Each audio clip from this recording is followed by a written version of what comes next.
بسم اللہ الرحمن الرحیم۔ مجھ سے کہا گیا ہے کہ طلوع اسلام کی جو دعوت اتنے عرصے سے پھیلائی جا رہی ہے، بہتر ہو کہ میں اسے عام فہم الفاظ میں ایک یا دو تقریروں میں اس طرح سے محفوظ کر دوں کہ جو سب سے پہلے سننے والے لوگ بھی ہوں وہ بھی سمجھ جائیں کہ اس تحریک سے خلافت مقصد کیا ہے۔ آئندہ دو تقریروں میں میں اس کی کوشش کروں گا۔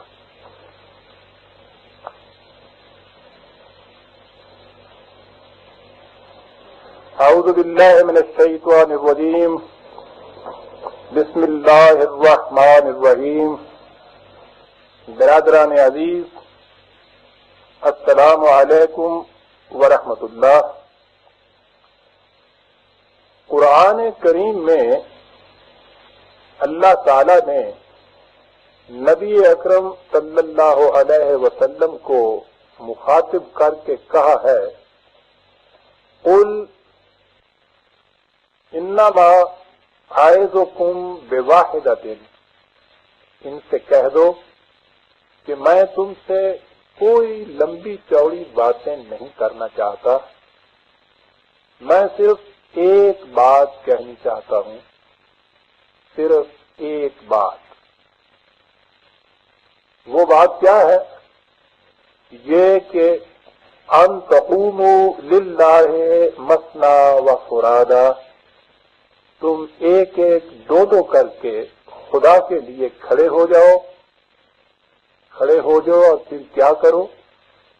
ثم تتفکروا، تم سوچو، غور کرو۔ بس یہ ایک بات تھی جو حضور نبی اکرم صلی اللہ علیہ وسلم نے اپنے مخاطبوں سے کہی۔ کیا بات کہی؟ یہ کہ تم سوچا کرو، غور و فکر کیا کرو۔ کیا سوچا کرو؟ کس بات پر غور و فکر کیا کرو؟ اس بات پر کہ ہماری زندگی کیسے گزر رہی ہے، یہ ایسی کیوں ہے، کیا یہ اس سے بہتر نہیں بن سکتی؟ کیوں نہیں بن سکتی؟ اگر بن سکتی ہے تو کیسے بن سکتی ہے؟ یہ ہیں وہ باتیں جن کے متعلق کہا گیا ہے کہ تم کبھی کھڑے ہو کر سوچا کرو، غور و فکر کیا کرو۔ تم نے اگر سوچنا شروع کر دیا تو سمجھ لو کہ تمہاری حالت میں تبدیلی پیدا ہونے کا وقت آ گیا، تمہارا نصیبہ جاگ اٹھا، تمہاری بگڑی بننی شروع ہو گئی، تم نے اپنے لیے ایک نئی زندگی کی بنیاد رکھ دی۔ میں نے برادران عزیز اس وقت آپ کو اسی لیے تکلیف دی ہے کہ آپ تھوڑے سے وقت کے لیے اپنے کام کاج سے یکسو ہو کر میری بات سنیں اور جو کچھ میں کہوں اس پر غور و فکر کریں۔ آپ دیکھیں گے کہ اس سے بہت فائدہ مند باتیں سامنے آئیں گی، اس سے ہم سب کا بھلا ہوگا۔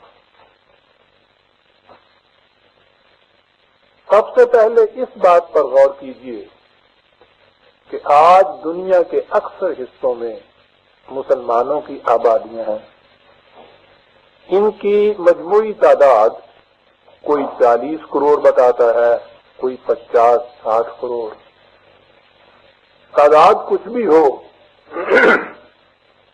یہ ظاہر ہے کہ مراکش سے لے کر انڈونیشیا تک مسلمانوں کی مسلسل آبادیاں چلی جاتی ہیں۔ ادھر افریقہ میں بھی ان کی کافی تعداد ہے، یورپ کے کئی ملکوں میں مسلمان بستے ہیں، روس اور چین میں بھی ان کی اچھی خاصی تعداد ہے۔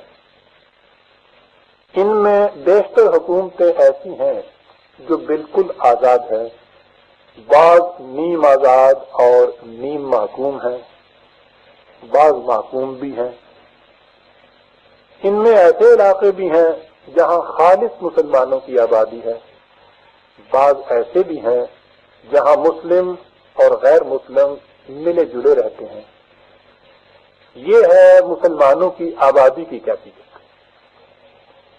اب یہ دیکھیے کہ ان کی حالت کیا ہے۔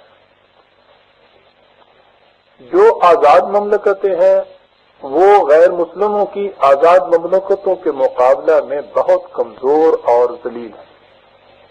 افغانستان، ایران، حجاز، مصر، شام، انڈونیشیا وغیرہ حکومتیں یورپ اور امریکہ کی غیر مسلم حکومتوں کے مقابلے میں نہ صرف کمزور ہیں بلکہ یہ ان کے رحم اور کرم پر زندہ ہے۔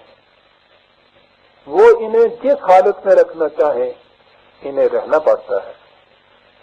ان میں سے ہر مملکت کسی نہ کسی غیر مسلم حکومت سے امداد لیتی ہے۔ انہیں کھانے کے لیے غلہ ان کے ہاں سے ملتا ہے، مشینری وہاں سے آتی ہے، ضروریات زندگی کی اہم چیزیں ان سے لینی پڑتی ہیں، دوائیاں ان کے ہاں سے آتی ہیں، ہتھیار وہاں سے ملتے ہیں، حتیٰ کہ نقد روپیہ ان کے ہاں سے ملتا ہے۔ یہ سب کچھ غیر مسلم حکومتوں سے ملتا ہے، تب جا کر ان مسلمان حکومتوں کا گزارا ہوتا ہے۔ آپ سوچئے کہ جو کچھ میں نے کہا ہے وہ ٹھیک ہے یا نہیں۔ ایک منٹ کے لیے اس بات کو سوچ لیجیے۔ اب آگے بڑھیے۔ روس، چین اور یورپ کے جن ملکوں میں مسلمان اور غیر مسلم ملے جلے رہتے ہیں وہاں بھی مسلمان غیر مسلموں سے دبے ہوئے زندگی بسر کرتے ہیں۔ وہاں اختیار اور اقتدار سب غیر مسلموں کے ہاتھ میں ہے۔ وہاں کے جتنے بڑے بڑے لوگوں کا نام سننے میں آتا ہے وہ سب غیر مسلم ہیں۔ کسی بڑے مسلمان کا نام تک سنائی نہیں دیتا۔ اگرچہ ان ملکوں میں حاکم اور رعایا کا تصور نہیں، وہاں ملک کے سب باشندے حکومت کے کاروبار میں یکساں شریک سمجھے جاتے ہیں، لیکن وہاں عملاً ایسا دکھائی دیتا ہے جیسے غیر مسلم حاکم ہوں اور مسلمان محکوم۔ اب اپنے گھر کی طرف آئیے۔ آزادی سے پہلے ہندو اور مسلمان دونوں ہندوستان میں انگریزوں کے محکوم تھے، لیکن وہاں بھی مسلمانوں کی حالت ہندوؤں کے مقابلے میں کہیں کمزور تھی۔ ایسا نظر آتا تھا کہ مسلمان انگریز کا بھی محکوم ہے اور ہندو کا بھی۔ وہاں ہماری آبادی کا 90% حصہ ہندوؤں کا مقروض ہوتا تھا۔ وہ تعلیم میں ہم سے آگے تھے، کاروبار میں آگے تھے، دولت ان کے پاس بے شمار تھی، حکومت میں بھی انہی کا زیادہ حصہ تھا۔ وہاں اب بھی 4 کروڑ سے زیادہ مسلمان بستے ہیں، لیکن ان کی جو حالت ہے وہ ظاہر ہے۔ نہ ان کی جان محفوظ ہے، نہ مال، نہ عزت محفوظ ہے، نہ عصمت، نہ ان کی عبادت گاہیں محفوظ ہیں، نہ خانقاہیں، حتیٰ کہ ان کے قبرستانوں تک بھی غیر محفوظ ہیں۔ وہ جہاں سے جی چاہے مسلمانوں کو نکال دیتے ہیں اور جدھر جی چاہے انہیں دھکیل دیتے ہیں۔ یہ ان کے خلاف آواز تک نہیں نکال سکتے، اور اگر آواز نکالے بھی تو اس کا سننے والا کوئی نہیں۔ یہ ہندوستان میں بسنے والے مسلمانوں کی حالت ہے۔ اب رہا پاکستان، تو ہمیں خدا کے فضل سے مکمل آزادی حاصل ہے۔ خدا ہماری آزادی کو سلامت رکھے۔ لیکن دیکھیے کہ یورپ، امریکہ، چین، روس وغیرہ کی غیر مسلم آزاد حکومتوں کے مقابلے میں ہماری کیا حالت ہے۔ ہم ہر بات میں ان سے پیچھے ہیں اور زندگی کی بہت سی ضروریات میں ان کے محتاج ہیں۔ پھر ملک کے اندر ہماری حالت یہ ہے کہ قریباً آدھی آبادی جھونپڑوں میں رہتی ہے، انہیں مکان تک میسر نہیں۔ کتنی آبادی ہے جو رات کو بھوکی سوتی ہے، انہیں پیٹ بھر کر کھانے کو نہیں ملتا۔ کتنے لوگ ہیں جنہیں تن ڈھانپنے کو کپڑا تک میسر نہیں۔ ہماری کتنی مائیں، بہنیں، بیٹیاں ہیں جو گھروں سے اس لیے باہر نہیں نکل سکتی کہ ان کے پاس سطر ڈھانپنے کے لیے پورا کپڑا نہیں۔ ہمارے کتنے مریض ہیں جو بے علاج مر جاتے ہیں۔ کتنے لوگ ہیں جن کے بچے ان کے سامنے تڑپ تڑپ کر جان دے دیتے ہیں، لیکن ان کے پاس دوائی خریدنے کے لیے 4 پیسے نہیں ہوتے۔ کتنے ایسے ہیں جنہیں میت کے کفن دفن کے لیے گھر کے برتن تک بیچنے پڑتے ہیں۔ ہمارے کتنے بچے ہیں جو اسکولوں میں جگہ نہ ہونے کی وجہ سے گلیوں میں آوارہ پھرتے رہتے ہیں۔ کتنے ایسے ہیں جو فیس اور کتابوں کے لیے پیسے نہ ہونے کی وجہ سے ان پڑھ اور جاہل رہ جاتے ہیں۔ کتنی جوان لڑکیاں اس لیے گھروں میں بیٹھی ہیں کہ ان کے ماں باپ کے پاس اتنا نہیں کہ انہیں گھر سے باعزت اٹھا سکے۔ برادران عزیز، سوچئے کہ جو کچھ میں نے کہا ہے وہ غلط تو نہیں، اور یہ حالت صرف ہماری ہی نہیں، افغانستان، ایران، عراق، شام، حجاز وغیرہ جس ملک میں جائیے وہاں یہی حالت نظر آئے گی، بلکہ اس سے بھی بدتر حالت۔ حتیٰ کہ اگر آپ یورپ کے ان ملکوں میں جائیں جہاں مسلم اور غیر مسلم اکٹھے رہتے ہیں، وہاں بھی آپ کو مسلمان اپنی ابتر حالت کی وجہ سے غیر مسلموں سے نمایاں طور پر الگ نظر آئیں گے۔ پھٹے پرانے کپڑے، ٹوٹے پھوٹے بوسیدہ مکان، ان کے چہروں سے نظر آ جاتا ہے کہ وہ کس قدر مفلس اور نادار ہیں۔ اور یہ ظاہر ہے کہ جہاں مفلسی اور ناداری ہوگی وہاں 1000 قسم کے عیب بھی آ جائیں گے۔ اب آپ عزیزان مان ایک قدم آگے بڑھیں۔ جیسا کہ میں نے بتایا ہے، یہ مسلمان دنیا کے مختلف حصوں میں رہتے ہیں۔ ایک دوسرے سے ان کے جغرافیائی حالات مختلف ہیں، آب و ہوا مختلف ہے، رہنے سہنے کے طریق مختلف ہیں، طبیعتیں مختلف ہیں، زبانیں مختلف ہیں، لیکن ان سب میں صرف ایک چیز مشترک ہے، یعنی یہ سب مسلمان ہیں، ان کا مذہب ایک ہے۔ اب سوچئے کہ اگر کوئی غیر مسلم ان حالات کو سامنے رکھ کر اس نتیجے پر پہنچے کہ دنیا کی قوموں میں مسلمانوں کی پستی اور غریبی، کمزوری اور ناداری کا باعث ان کا مذہب ہے، تو ہمارے پاس اس کا کیا جواب ہے؟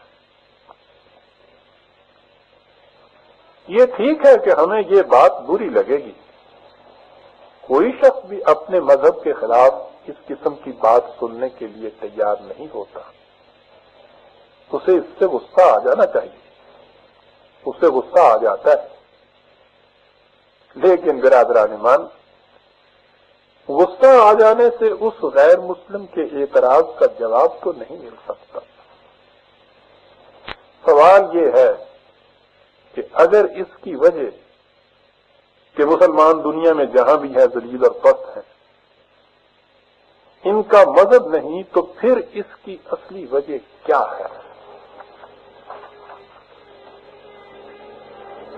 میں آپ سے عرض کروں گا کہ آپ اس بات کو اچھی طرح سے سوچیے، فرصت کے وقت سوچیے، گھر جا کر سوچیے، اپنے آپ بات سمجھ میں نہیں آتی تو کسی دوسرے سے پوچھیے، اور پھر دیکھیے کہ کیا ہمیں کہیں سے اس بات کا اطمینان بخش جواب مل سکتا ہے کہ مسلمان دنیا میں جہاں بھی ہے ذلیل اور خوار کیوں ہے، مفلس اور نادار کیوں ہے، دوسروں سے پیچھے کیوں ہے، غیروں کا محتاج کیوں ہے، ان کے در کا بھکاری کیوں ہے؟ اس سوال کا جواب آپ کو اور تو کہیں سے نہیں ملے گا، لیکن اگر آپ مسجد میں خطبہ یا وعظ سنیں گے تو وہاں آپ کو یہ آواز سنائی دے گی کہ مسلمان اس لیے ذلیل اور خوار ہے کہ اس نے مذہب کو چھوڑ دیا ہے، اور اس کی تفصیل یہ بتائی جائے گی کہ مغرب کی تعلیم نے قوم کو لامذہب بنا دیا ہے، یہ نماز نہیں پڑھتے، روزے نہیں رکھتے، سوٹڈ بوٹڈ رہتے ہیں، داڑھی مڈاتے ہیں، کلبوں میں جاتے ہیں، وہاں ناچتے ہیں، ان کی بیویاں پردہ نہیں کرتی، میک اپ کرتی ہیں، سنیما جاتی ہیں، وغیرہ وغیرہ۔ کہنے والے تو یہ کچھ کہہ کر چلے جاتے ہیں، لیکن میں آپ سے عرض کروں گا کہ آپ ٹھنڈے دل سے سوچئے کہ کیا مسلمانوں کی ذلت اور پستی کی وجہ یہی ہے جو ہمیں بتائی جاتی ہے؟ سب سے پہلے تو یہ دیکھیے کہ دنیا میں جو قومیں ہم سے آگے ہیں اور جن کے ہم محتاج رہتے ہیں وہ سب یہی کچھ کرتی ہیں۔ انہوں نے بھی اپنے مذہب کو چھوڑ رکھا ہے، وہ بھی کلبوں میں جاتے ہیں، ناچتے ہیں، کودتے ہیں، ان کی عورتیں بھی بناؤ سنگار کرتی ہیں، جیم خانوں میں جاتی ہیں، پھر وہ ہم سے آگے کیوں ہیں؟ میں یہ نہیں کہتا کہ یہ باتیں بڑی اچھی ہیں، میں کہنا صرف یہ چاہتا ہوں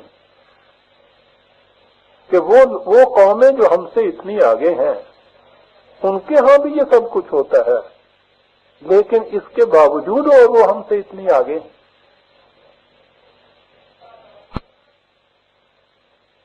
پھر دوسری طرف یہ بھی دیکھیے کہ ہم میں بہت تھوڑے لوگ ہیں جنہوں نے مذہب کو چھوڑ رکھا ہے،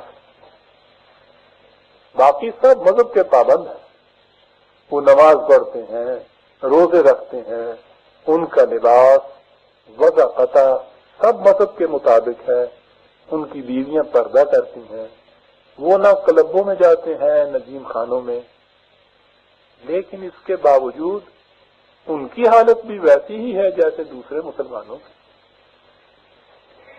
مذہب کی پابندی نے ان کی حالت کو بہتر نہیں بنا دی، بلکہ آپ غور سے دیکھیے تو صاف نظر آ جائے گا کہ غریب لوگ مذہب کے زیادہ پابند ہوتے ہیں، لیکن مذہب کی پابندی ان کی حالت کو کبھی نہیں سنوارتی، وہ بدستور غریب اور نادار رہتے ہیں، مصیبتوں کی زندگی بسر کرتے اور تکلیفیں اٹھاتے ہیں۔ اس لیے میرے عزیز بھائیوں، یہ تو اس اعتراض کا صحیح جواب نہیں۔ میں آپ سے پھر عرض کروں گا کہ آپ ان باتوں سے گھبرا نہ جائیے، ان سے غصہ نہ مانیے، لاحول پڑھ کر نہ اٹھ جائیے، ان پر ٹھنڈے دل سے غور کیجیے، سوچیے، اور پھر دیکھیے کہ کیا ہم کسی صحیح نتیجے پر پہنچ رہے ہیں۔ آپ دیکھیں گے کہ ہمیں اس اعتراض کا کوئی اطمینان بخش جواب نہیں ملتا۔ اب آپ ایک قدم اور آگے بڑھیں۔ اس اعتراض کا جواب اکثر لوگوں کی طرف سے آپ کو یہ ملے گا کہ یہ اعتراض ہی سرے سے غلط ہے۔ اگر مسلمان غریب ہیں، ان کے پاس دولت اور قوت نہیں، وہ دنیا کی دوسری قوموں سے پیچھے ہیں، وہ کمزور ہیں، ان کے پاس کھانے کو روٹی، پہننے کو کپڑا اور رہنے کو مکان نہیں، تو اس کا یہ مطلب نہیں کہ وہ ذلیل اور پست ہیں۔ دنیا کی نظروں میں بے شک وہ ایسے ہی ہوں گے، لیکن وہ خدا کی نظروں میں ایسے نہیں۔ خدا کے نزدیک عزت اور ذلت کا معیار ہی دوسرا ہے۔ دنیا کا مال و دولت فتنہ ہے، جس قدر انسان اس فتنے سے دور رہے اسی قدر وہ خدا کا مقرب ہو جاتا ہے۔ سب سے زیادہ باخدا وہ ہے جو سب سے زیادہ دنیا سے نفرت کرے.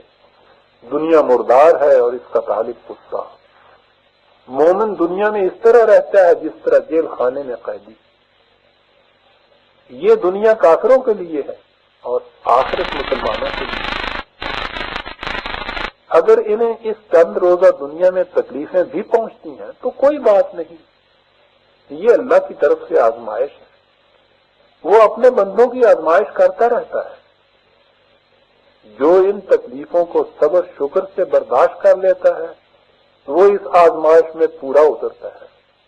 اس کے لیے آخرت میں جنت کا گھر ہے اور حقیقی زندگی ہے ہی آخرت کی.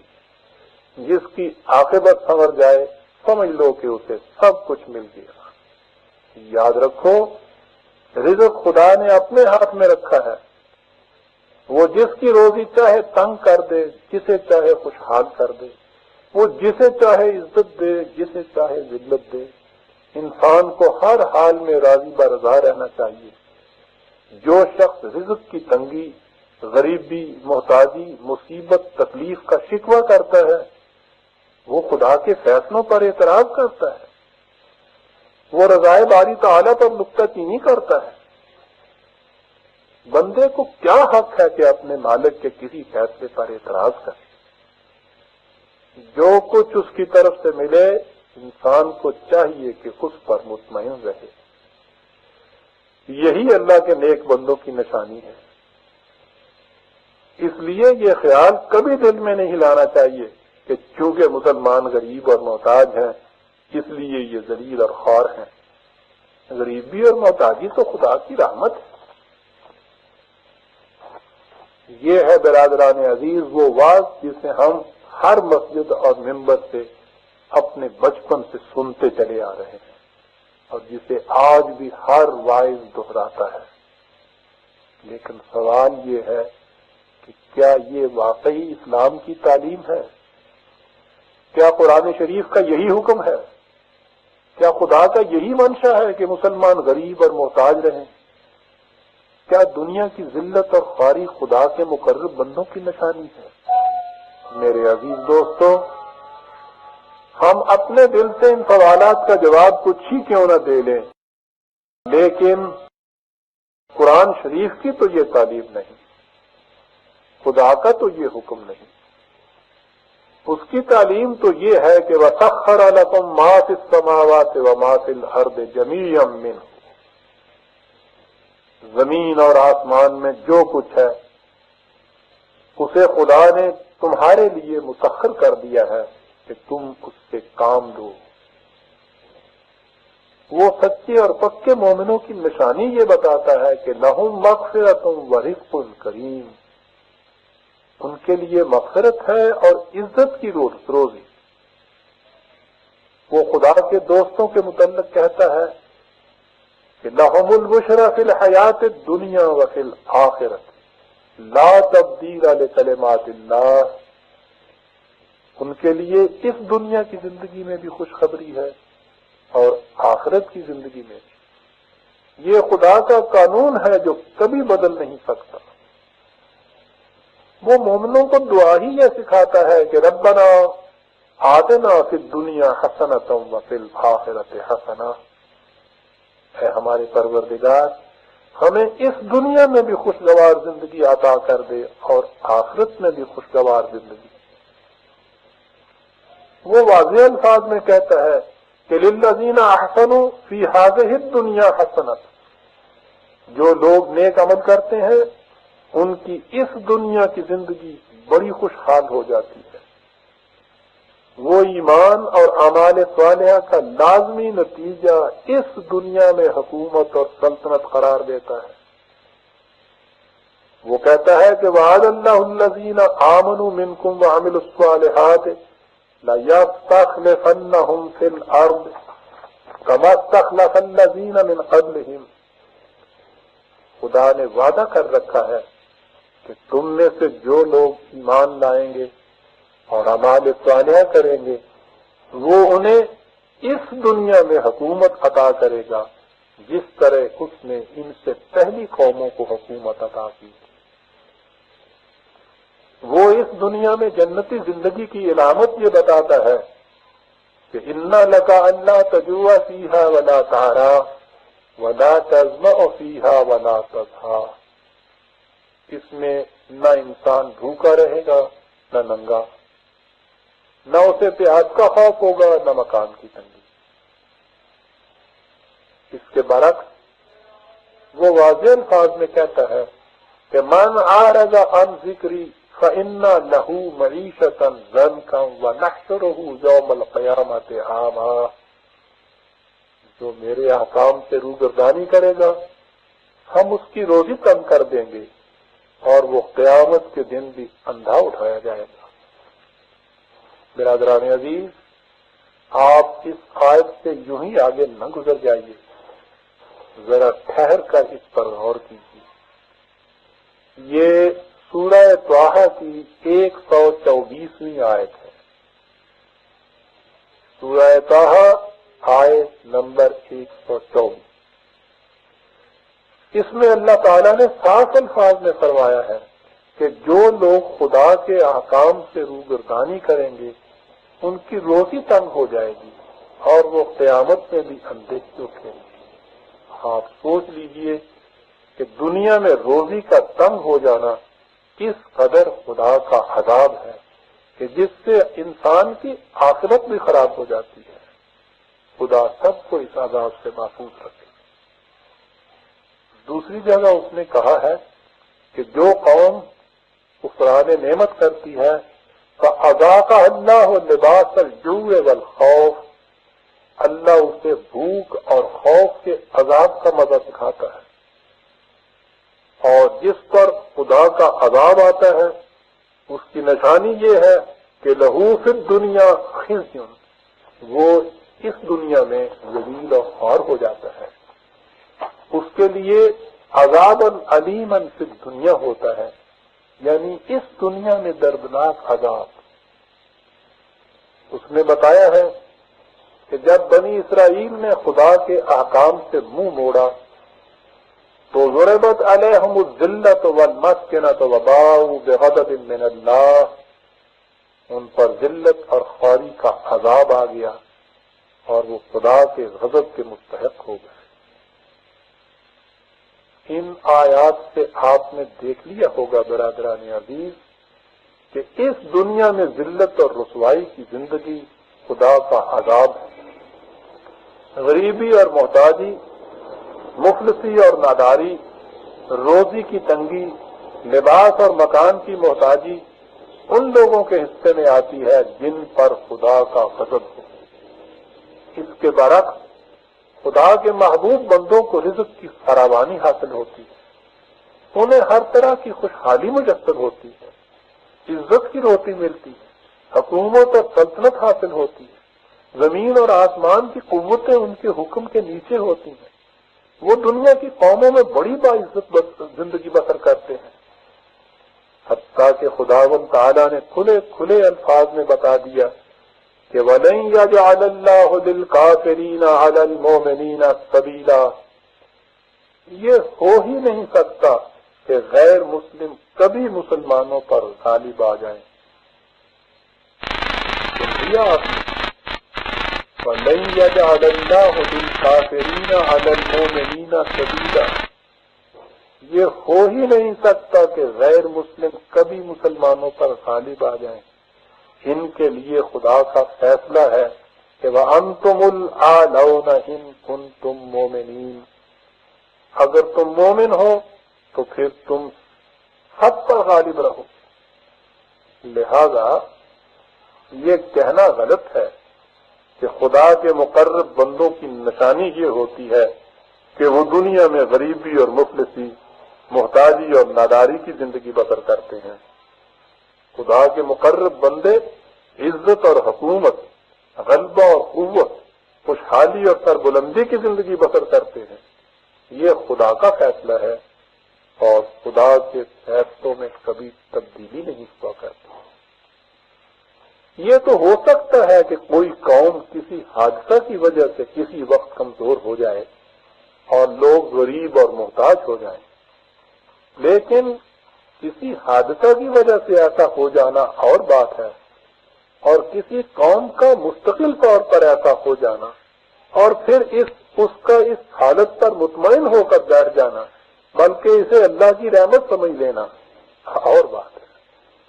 مسلمان قومیں تو صدیوں سے اس حالت میں چلی آ رہی ہیں، اور پھر انہیں بار بار یہ بتایا اور سکھایا اور پڑھایا جاتا ہے کہ ایسی حالت خدا کی رحمت ہے۔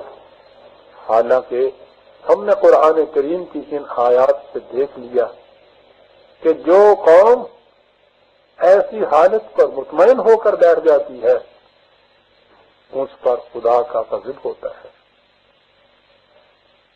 میں نے جو کچھ آپ سے کہا ہے، آپ برادران عزیز اس پر نہایت ٹھنڈے دل سے غور کیجیے، سوچئے کہ یہ باتیں ٹھیک ہیں یا نہیں۔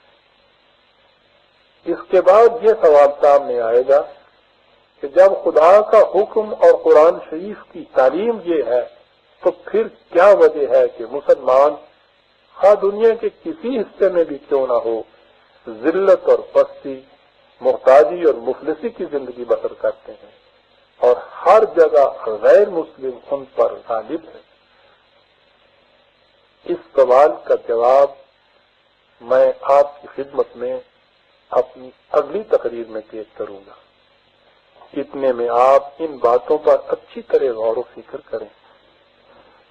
اللہ ہم سب کو توفیق عطا فرمائے کہ ہم اس کے احکام کو اچھی طرح سمجھیں، ان پر غور و فکر کریں اور پھر ان کے مطابق عمل کر کے سچے مسلمان بن جائیں، تاکہ ہم اس دنیا میں بھی عزت اور خوشحالی کی زندگی بسر کریں اور ہماری عاقبت بھی سمجھ جائے۔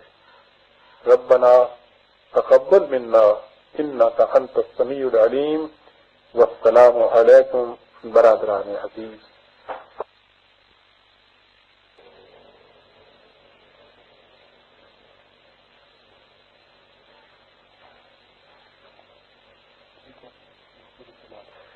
اعوذ باللہ من الشیطان الرجیم، بسم اللہ الرحمن الرحیم۔ میرے عزیز بھائیو، السلام علیکم ورحمۃ اللہ۔ میں نے اپنی پہلی تقریر میں جو کچھ کہا تھا، امید ہے آپ نے اس پر اچھی طرح غور کیا ہوگا۔ آپ کو یاد ہوگا کہ میں نے بتایا یہ تھا کہ قرآن شریف نے واضح الفاظ میں کہا ہے کہ غریبی اور محتاجی خدا کا عذاب ہے، خوشحالی اور عزت کی روزی اللہ کی رحمت۔ مسلمان نہ کسی کا محکوم ہو سکتا ہے، نہ کسی کے زیر اثر، یہ آزاد ہوتا ہے اور سب پر غالب۔ لن یجعل اللہ للکافرین علی المؤمنین سبیلا، خدا کا ارشاد ہے جس کے معنی یہ ہے کہ ایسا ہو نہیں سکتا کہ مومنین پر کافر غالب آ جائیں۔ اب آپ ساری دنیا کے مسلمانوں کی حالت پر غور کریں، آپ کو نظر آ جائے گا کہ یہ غریب بھی ہیں اور نادار بھی، کمزور بھی ہیں اور لاچار بھی۔ اور باتوں کو چھوڑیے، اس بات میں تو کسی کو بھی اختلاف نہیں ہو سکتا کہ ہر جگہ ان کی حکومتیں کسی نہ کسی غیر مسلم طاقت کے زیر اثر ہیں۔ اب آپ سوچئے کہ ایک طرف ان کے خدا کا فرمان ہے کہ یہ ہو نہیں سکتا کہ غیر مسلم مسلمانوں پر غالب آ جائیں، اور دوسری طرف ہم دیکھتے ہیں کہ غیر مسلم ہر جگہ کسی نہ کسی رنگ میں مسلمانوں پر غالب ہے۔ اب یا تو یہ ماننا پڑے گا کہ معاذ اللہ جو کچھ خدا نے کہا تھا وہ غلط ہے، اور اگر وہ غلط نہیں، اور یہ ظاہر ہے کہ خدا کا فرمان کبھی غلط نہیں ہو سکتا، تو پھر ہم اس کے سوا کسی اور نتیجے پر نہیں پہنچ سکتے کہ حقیقی اسلام کے ماننے والے مسلمان آج دنیا میں کہیں نہیں. غور فرمایا آپ نے؟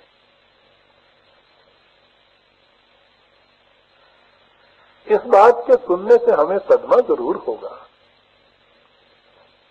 لیکن جب یہ بات سچی ہے تو اسے بہرحال ماننا اور سننا ہی پڑے گا.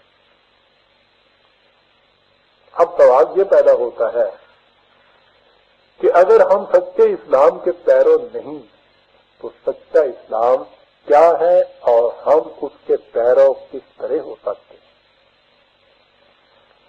بس اس ایک سوال کے صحیح جواب سے ساری بات صاف ہو جائے گی.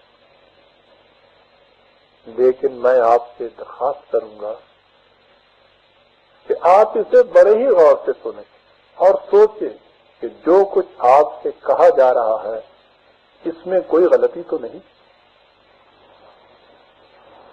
اس میں تو عزیزان من کسی کو بھی اختلاف نہیں ہو سکتا کہ اصلی اور سچا اسلام جناب نبی اکرم صلی اللہ علیہ وسلم اور صحابہ کرام رضی اللہ تعالیٰ عنہم کے زمانے میں تھا. ہمیں دیکھنا یہ چاہیے کہ وہ اسلام کس قسم کا تھا، کیونکہ جب تک ہمیں اس کا علم نہیں ہوتا کہ سچا اسلام کیا تھا اس وقت تک ہم سمجھ ہی نہیں سکتے کہ ہمارے اسلام میں کیا نقص.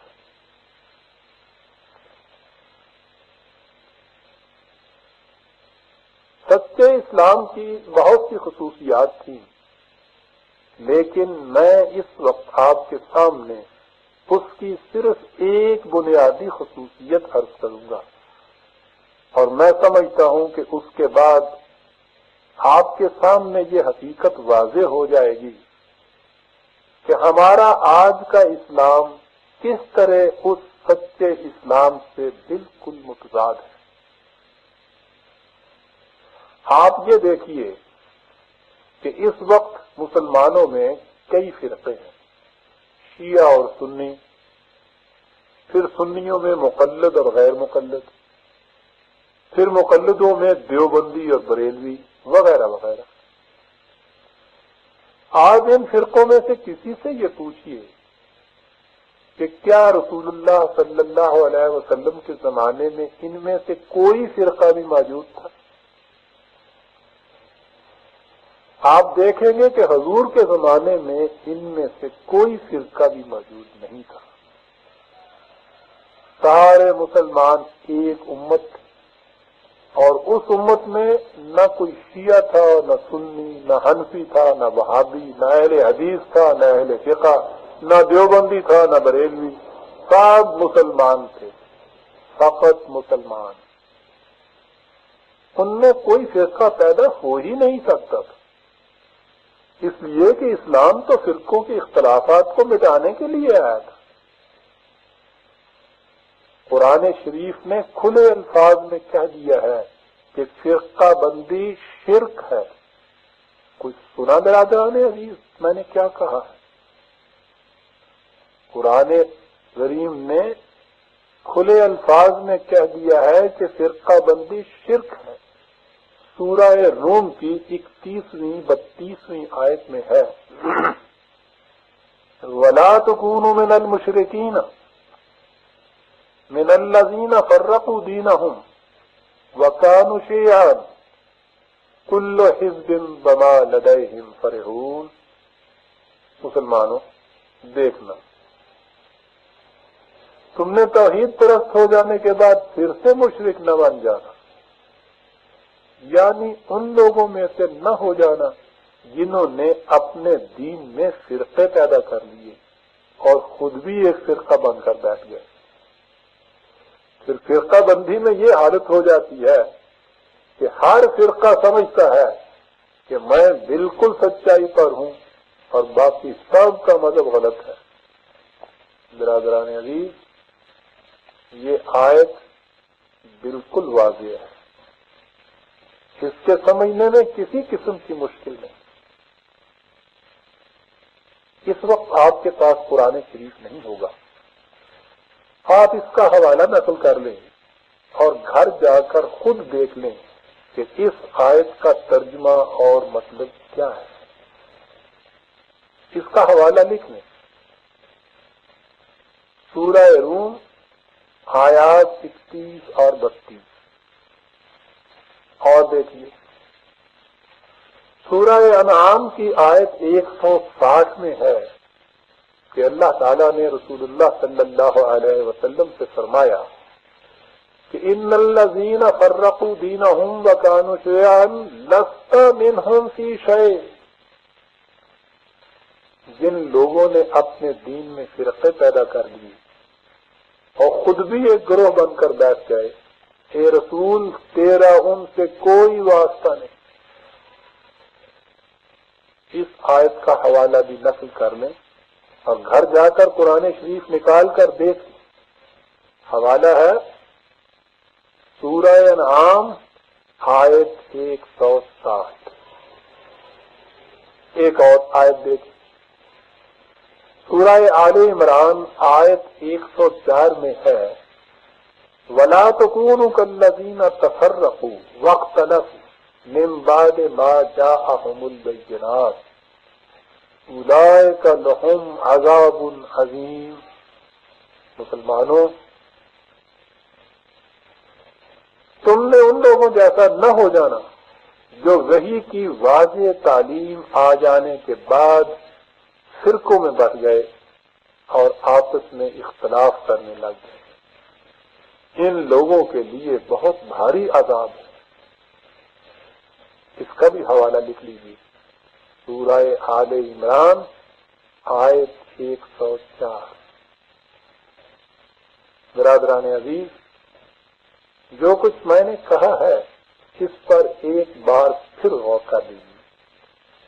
میں نے کہا یہ ہے کہ رسول اللہ صلی اللہ علیہ وسلم کے زمانے میں مسلمانوں میں کوئی فرقہ نہیں تھا. ایک امت تھی جس میں کوئی اختلاف نہیں تھا. اور قرآن شریف نے واضح الفاظ میں کہا ہے کہ فرقہ بندی شرک. اس نے مسلمانوں سے تاکیداً کہا ہے کہ دیکھنا کہیں فرقوں میں نہ بچ جانا. اگر تم نے ایسا کیا تو تم پر خدا کا بھاری عذاب آ جائے. اس کے ساتھ ہی اس نے نبی اکرم صلی اللہ علیہ وسلم سے واضح الفاظ میں کہا کہ جو لوگ فرقوں میں بٹ جائیں ان سے آپ کا کوئی واسطہ نہیں. یہ تھا برادران عزیز وہ اسلام جو قرآن مجید نے پیش کیا اور جس پر نبی اکرم صلی اللہ علیہ وسلم کے زمانے کے مسلمانوں نے عمل کیا. اس کے مقابلے میں ہمارا آج کا اسلام ہے جس سے مسلمان اتنے فرقوں میں بٹے ہوئے ہیں. آپ سوچئے کہ کیا یہ اسلام اور حضور نبی اکرم صلی اللہ علیہ وسلم کے زمانے کا اسلام ایک ہی ہو سکتا ہے؟ کبھی نہیں ہو سکتا. جس اسلام میں فرقے ہوں وہ سچا اسلام کس طرح ہو سکتا ہے؟ اگر دین کے معاملے میں مسلمانوں میں باہمی اختلاف ہو تو وہ سچے مسلمان ہو نہیں سکتے.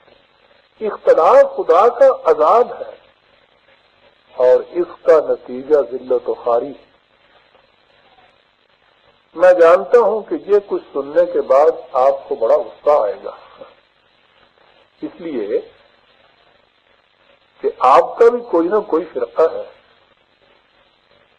لیکن میرے عزیز بھائیوں، اس میں غصہ ہونے کی کوئی بات نہیں. میں نے قرآن شریف کی آیات آپ کے سامنے پیش کی، ان کے حوالے لکھوا دیے. آپ خود قرآن شریف کھول کر دیکھ لیجئے.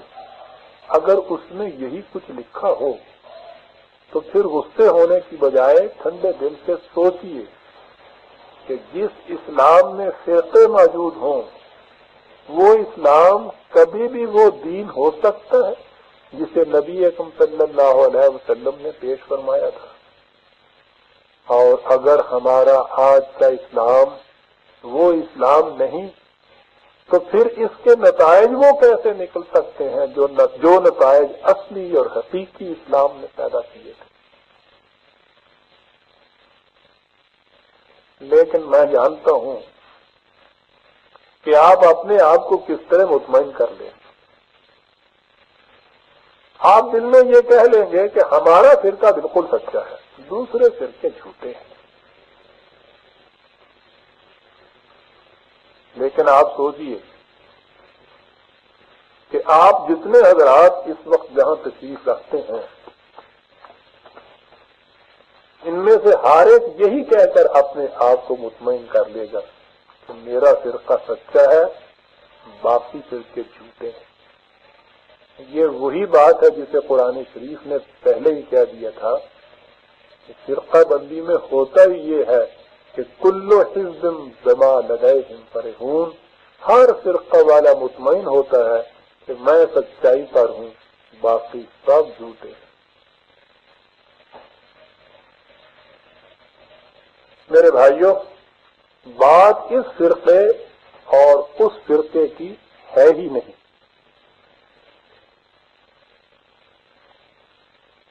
جب تک مسلمانوں میں فرقے موجود ہیں وہ سچے اسلام پر ہو نہیں سکتے. یہ سچے اسلام پر اس دن ہوں گے جس دن یہ فرقوں میں بٹے ہوئے ہونے کی بجائے ایک امت بن جائیں گے. رسول اللہ صلی اللہ علیہ وسلم کے زمانے میں فرقہ کوئی نہیں تھا، ایک امت تھی. رسول اللہ صلی اللہ علیہ وسلم کے زمانے کا اسلام اسی صورت میں پھر سے واپس آ سکتا ہے جب تمام مسلمان ایک امت بن جائیں، جب ان میں کوئی فرقہ باقی نہ رہے. قرآن شریف میں ہے کہ ہوا سماکم المسلمین، خدا نے تمہارا نام مسلمان رکھا ہے، صرف مسلمان. شیعہ، سنی، حنفی، اہل حدیث، دیوبندی، بریلوی، سب ہمارے اپنے رکھے ہوئے نام. جب تک ہم ان ناموں کو چھوڑ کر صرف مسلم نہیں کہلاتے، ہم سچے اسلام کے پیرو نہیں کہلا سکتے. یہ برادران عزیز میرا فیصلہ نہیں، خدا کا فیصلہ ہے. اس نے ہمارا نام مسلم رکھا تھا. رسول اللہ صلی اللہ علیہ وسلم کے زمانے میں مسلمان صرف مسلم کہلاتے تھے. ان میں سے کوئی بھی شیعہ، سنی، حنفی، اہل حدیث نہیں کہلاتا تھا، اس لیے کہ ان میں فرقہ کوئی نہیں تھا. وہ ایک امت کے افراد تھے اور وہ امت مسلمہ تھی.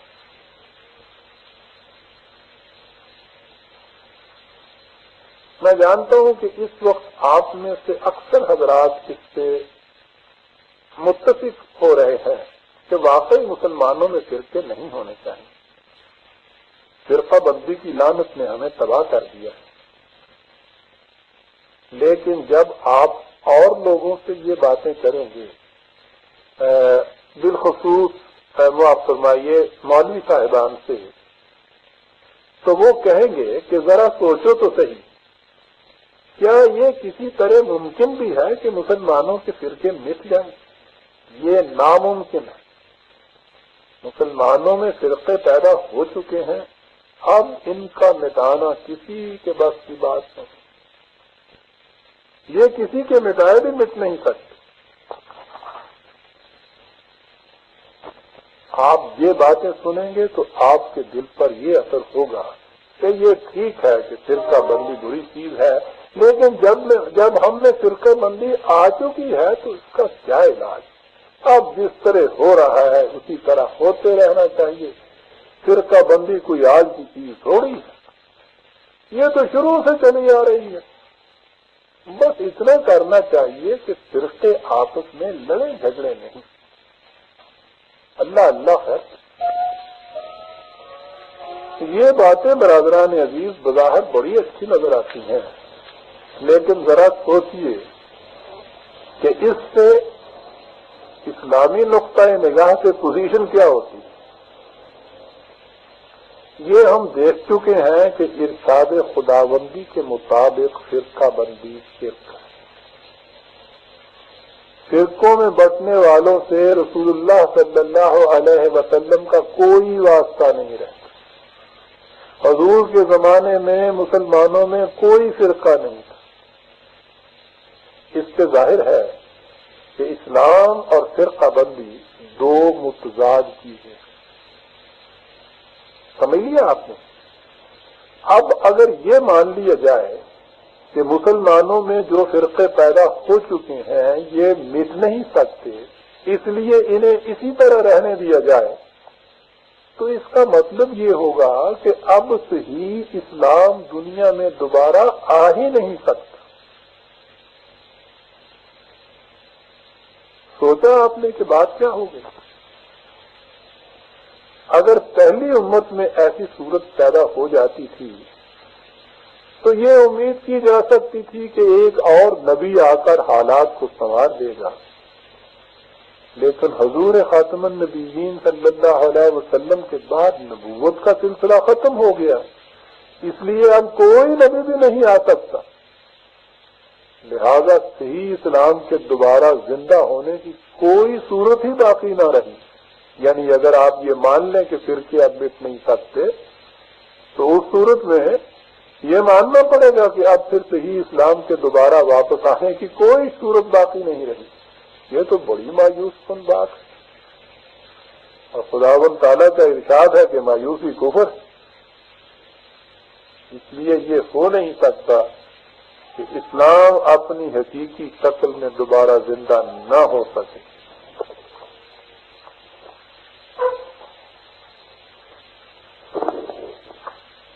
اس لیے برادران عزیز، ہمیں یہ بات قطعاً نہیں کہنی چاہیے کہ مسلمانوں کے فرقے مٹ نہیں سکتے اور ان میں دوبارہ وحدت پیدا ہو نہیں سکتی۔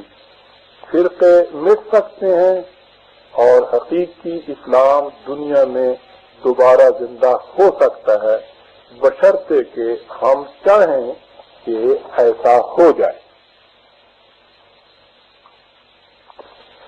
یہاں سے یہ سوال پیدا ہوتا ہے کہ یہ اختلافات مٹ کس طریق سے سکتے ہیں؟ اس کے لیے ہمیں قرآن شریف نے پوری رہنمائی دی ہے۔ اس نے سب سے پہلے کہا ہے کہ وَمَا اخْتَلَفْتُمْ فِيهِ مِنْ شَيْءٍ فَحُكْمُهُ إِلَى اللَّهِ، تمہارا جس بات میں بھی اختلاف ہو اس کا فیصلہ تم خدا سے لے لیا کرو۔ یہ سورہ شورا کی 10ویں آیت ہے۔ خدا سے فیصلہ لینے سے مطلب یہ ہے کہ اس کی کتاب یعنی قرآن شریف سے فیصلہ لے۔ قرآن شریف نازل ہی اس لیے کیا گیا ہے کہ یہ اختلافات کو مٹا دے۔ سورہ نحل میں ہے وَمَا أَنزَلْنَا عَلَيْكَ الْكِتَابَ إِلَّا لِتُبَيِّنَ لَهُمُ الَّذِي اخْتَلَفُوا فِيهِ، ہم نے اس کتاب کو تجھ پر نازل ہی اس لیے کیا ہے کہ تم اس کے ذریعے ان تمام باتوں کو واضح کر دو جن میں لوگ اختلاف کرتے ہیں۔ خود قرآن شریف کے متعلق اللہ تعالیٰ نے فرمایا ہے افلا يتدبرون القرآن ولو كان من عند غير الله لوجدوا فيه اختلافا كثيرا، کیا یہ لوگ قرآن میں غور نہیں کرتے؟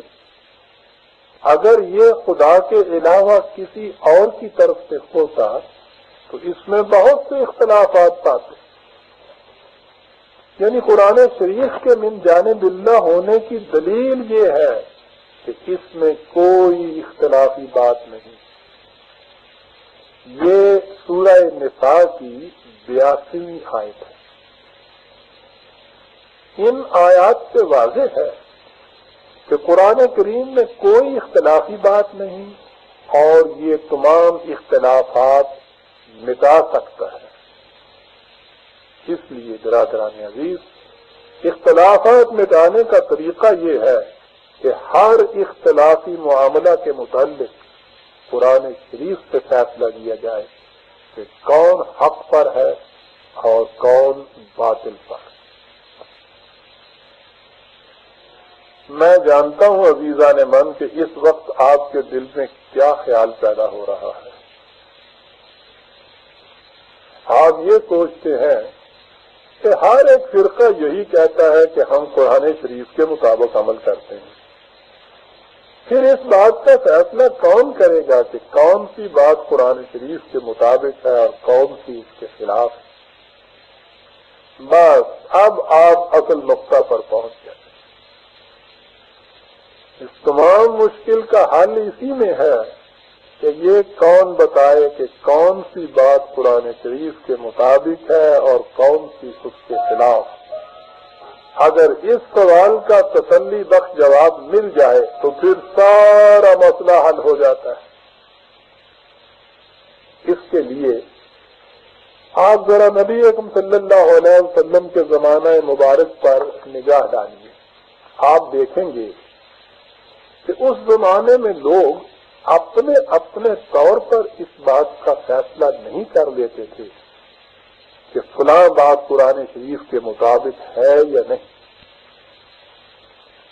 نہ ہی اس زمانے میں مولوی صاحبان ہوتے تھے جن سے لوگ پوچھ لیں کہ کون سی بات قرآن شریف کے مطابق ہے. اس زمانے میں رسول اللہ صلی اللہ علیہ وسلم فیصلہ فرما دیتے تھے کہ کون سی بات قرآن شریف کے مطابق ہے اور کون سی اس کے خلاف. حضور فیصلہ صادر فرما دیتے تھے اور سب مسلمان اس فیصلے کو تسلیم کر لیتے تھے. اس طرح نہ ان میں کوئی اختلاف ہوتا تھا اور نہ ہی کوئی فرقہ پیدا ہوتا تھا. سب مسلمان ایک طریقے پر چلتے تھے. آپ کہیں گے کہ حضور تو خدا کے رسول تھے، ان کی زندگی میں تو ایسا ہوا، اس کے بعد کیا ہوا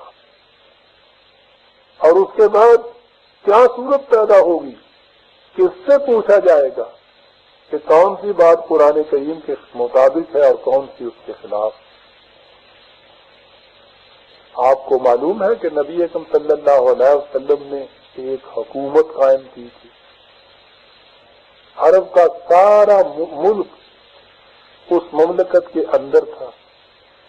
حضور کی وفات کے بعد حضور کے جانشین حضرت ابوبکر صدیق رضی اللہ تعالیٰ عنہ اس مملکت کے خلیفہ مقرر ہوئے.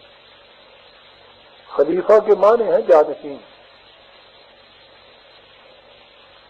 جو کچھ اپنی زندگی میں رسول اللہ صلی اللہ علیہ وسلم کرتے تھے وہی کچھ حضور کے بعد حضور کے خلیفہ کرتے تھے. یعنی اس وقت لوگ اپنے اپنے طور پر فیصلہ نہیں کر لیتے تھے کہ فلاں بات قرآن شریف کے مطابق ہے یا نہیں.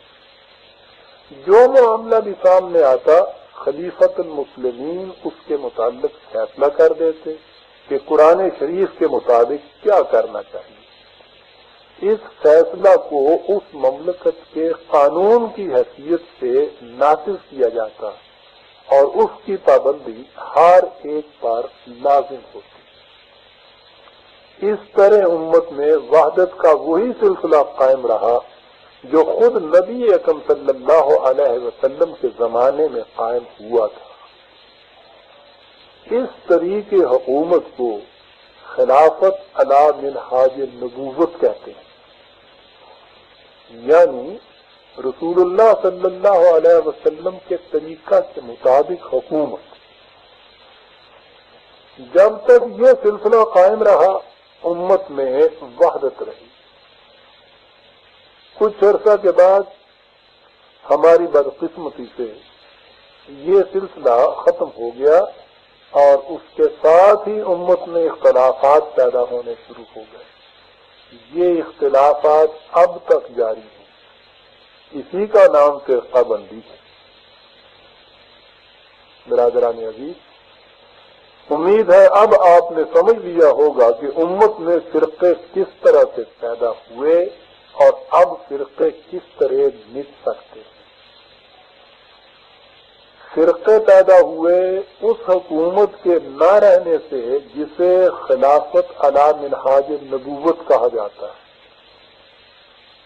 اب اگر اسی قسم کی حکومت پھر سے قائم ہو جائے تو ظاہر ہے کہ امت میں پھر سے وحدت پیدا ہو جائے گی۔ آپ کہیں گے کہ اس قسم کی حکومت کس طرح سے قائم ہو سکتی؟ یہ بات کچھ مشکل نہیں۔ اگر مسلمانوں کی کوئی حکومت اس بات کا اعلان کر دے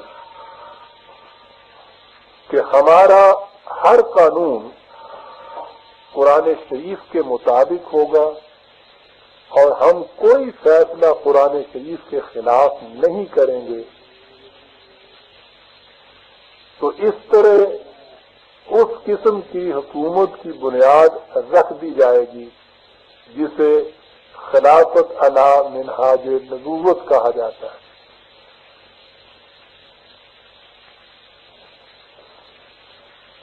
یہ حکومت آہستہ آہستہ ملک کے قوانین کو قرآن شریف کے مطابق بناتی جائے گی، اور چونکہ ان قوانین کا ماننا تمام مسلمانوں پر لازم ہوگا، یعنی ہر فرقے کے مسلمانوں پر، اس لیے ان کے ذریعے ان فرقوں کے اختلافات بھی آہستہ آہستہ مٹتے جائیں گے۔ میری آرزو برادران عزیز یہ ہے کہ پاکستان میں اس قسم کی حکومت قائم ہو جائے۔ اسی کے لیے میں پہلے دن سے کوشش کر رہا ہوں اور یہی میری دعوت ہے۔ پھر اس قسم کی حکومت کا کام اتنا ہی نہیں ہوتا کہ وہ مسلمانوں کے اختلافات مٹا کر ان میں وحدت پیدا کرے۔ اس کا بنیادی فریضہ یہ ہوتا ہے کہ وہ ایسا انتظام کرے کہ ملک میں کوئی شخص نہ بھوکا رہے، نہ ننگا، نہ بغیر کپڑے کے رہے، نہ مکان کے، نہ کوئی مریض علاج کے بغیر رہے، اور نہ کوئی بچہ تعلیم کے بغیر۔ ان تمام باتوں کا انتظام حکومت کے ذمے ہو، یہ حکومت کی ذمہ داری ہو۔ آپ نے سمجھا ہے کہ میں نے کیا کہا ہے؟ یہ حکومت کی ذمہ داری ہو کہ ملک میں کوئی شخص اپنی بنیادی ضروریات زندگی سے محروم نہ رہنے پائے۔ جو حکومت ان باتوں کا ذمہ لیتی ہے اسی کو حق حاصل ہے کہ اپنے آپ کو اسلامی حکومت کہے۔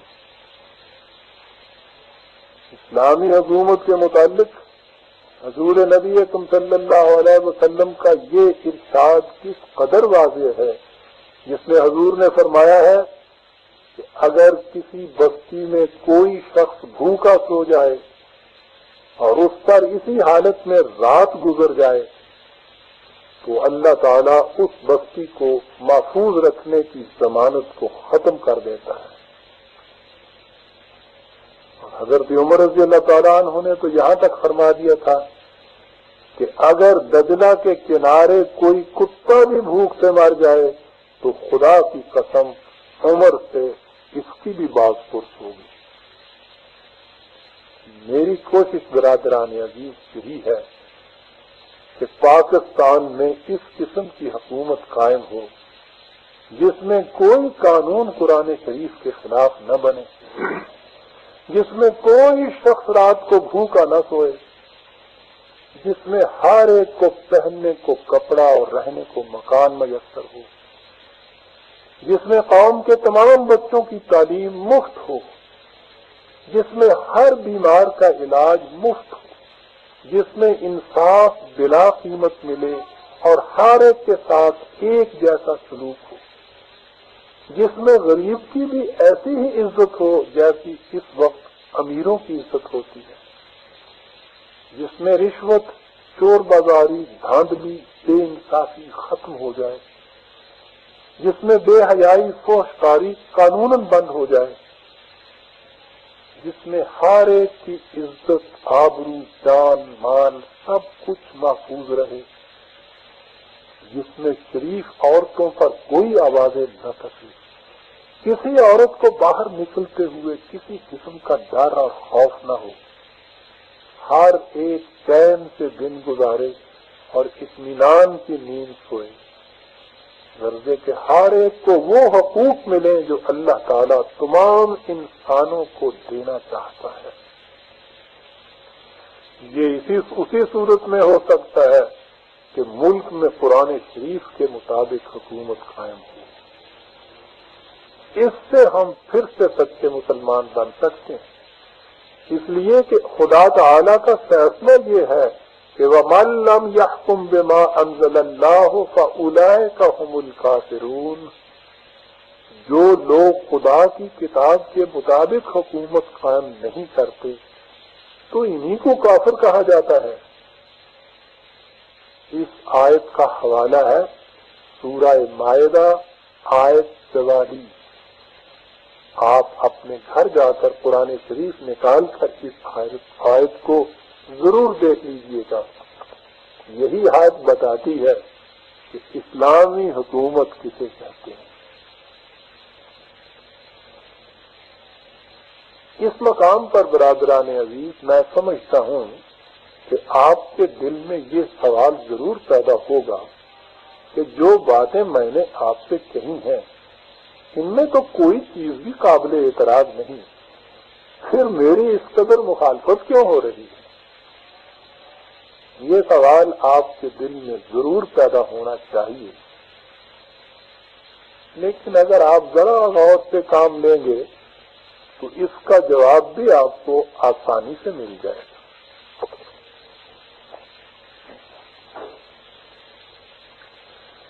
آپ نے دیکھا ہوگا کہ ایک خالص قرآنی حکومت میں فرقے باقی نہیں رہتے، اور جب فرقے نہیں رہتے تو مذہبی پیشوائیت بھی ختم ہو جاتی۔ نبی اکرم صلی اللہ علیہ وسلم کے عہد ہمایوں اور خلافت راشدہ میں نہ فرقے تھے نہ مذہبی پیشوائیت۔ میں پاکستان میں اسی قسم کی قرآنی حکومت قائم کرنے کی تبلیغ کرتا ہوں۔ یہ حضرات میری مخالفت تو اس لیے کرتے ہیں کہ میں اس قسم کی اسلامی حکومت کی دعوت کیوں دیتا ہوں جس میں مذہبی پیشوائیت باقی نہیں رہتی، لیکن یہ ایسا برملا کہنے کی جرت نہیں کرتے اور طرح طرح کی غلط باتیں میری طرف منسوب کر کے عوام کے جذبات کو بڑکاتے رہتے ہیں۔ کبھی کہتے ہیں کہ یہ منکر حدیث ہے، حالانکہ یہ بالکل غلط ہے۔ میں حدیث کا منکر نہیں، میں ہر اس حدیث کو جو نہ قرآن کریم کے خلاف جائے اور نہ ہی اس سے حضور نبی اکرم صلی اللہ علیہ وسلم کی شان اقدس یا صحابہ کبار رضی اللہ تعالی عنہم کے خلاف کان پڑتا ہو، صحیح سمجھتا ہوں۔ کبھی کہتے ہیں کہ یہ 3 نمازیں اور 9 دن کے روزے کہتا ہے، یہ بھی غلط ہے۔ میں کبھی ایسا نہیں کہتا، بلکہ میں تو بار بار اعلان کر چکا ہوں کہ امت کے مختلف فرقے جس طریق سے نماز روزہ وغیرہ ادا کرتے چلے آ رہے ہیں اس میں کسی قسم کی تبدیلی کرنے یا کوئی نیا طریقہ وضع کرنے کا حق کسی فرد کو نہیں۔ ان حضرات کو ان تمام باتوں کا علم ہے، لیکن یہ اس کے باوجود میرے خلاف جھوٹا پروپیگنڈا کیے چلے جاتے ہیں۔ میں اس کا علاج کیا کر سکتا ہوں؟ بہرحال یہ ہے برادران عزیز میری دعوت۔ پھر سن لیجئے کہ میں چاہتا ہوں کہ سب سے پہلے پاکستان میں اور پھر دوسرے اسلامی ملکوں میں ایسی حکومت قائم ہو جائے جس میں کوئی قانون قرآن شریف کے خلاف نہ ہو، جس میں امت میں وحدت پیدا ہو جائے، جس میں کوئی فرقہ باقی نہ رہے، جس میں کوئی شخص اپنی بنیادی ضروریات زندگی، روٹی، کپڑا، مکان، علاج، تعلیم وغیرہ سے محروم نہ رہے، جس میں کوئی کسی کا محتاج نہ ہو، جس میں کوئی کسی کو دبا اور ستا نہ سکے، جس میں ہر شخص کی عزت ہو، جس میں ہر شخص کی جان، مال، آبرو، عصمت محفوظ ہو، جس میں ہر شخص کو وہ تمام حقوق حاصل ہوں جو اللہ تعالی نے انسانوں کو عطا کیے۔ اگر یہاں ایسی حکومت قائم ہو جائے تو ہم دنیا میں سر اٹھا کر چلنے کے قابل ہو جائیں گے، دنیا کی قوموں میں ہمارا مقام بلند ہو جائے گا، ہمیں اقوام عالم کی امامت حاصل ہو جائے گی۔ یہ اللہ تعالیٰ کا وعدہ ہے، یہ کچھ اس دنیا میں ملے گا اور آخرت میں بھی ہم خدا کے حضور سرخروج آئیں گے۔ دعا ہے کہ اللہ تعالیٰ ہمیں ایسا کرنے کی توفیق عطا فرمائے۔ ربنا تقبل منا انک انت السمیع العلیم۔ آخر میں آپ سب حضرات کا شکریہ ادا کرتا ہوں کہ آپ نے میری ان گزارشات کو توجہ سے سنا۔ اگر آپ اس بات میں کچھ اور معلوم کرنا چاہیں تو خط لکھ کر یا خود تشریف لا کر مجھ سے معلوم کر لیں۔ میرا پتہ ہے پرویز 25B گلبرگ لاہور، پھر سن لیجئے 25B گلبرگ لاہور۔ السلام علیکم برادران عزیز۔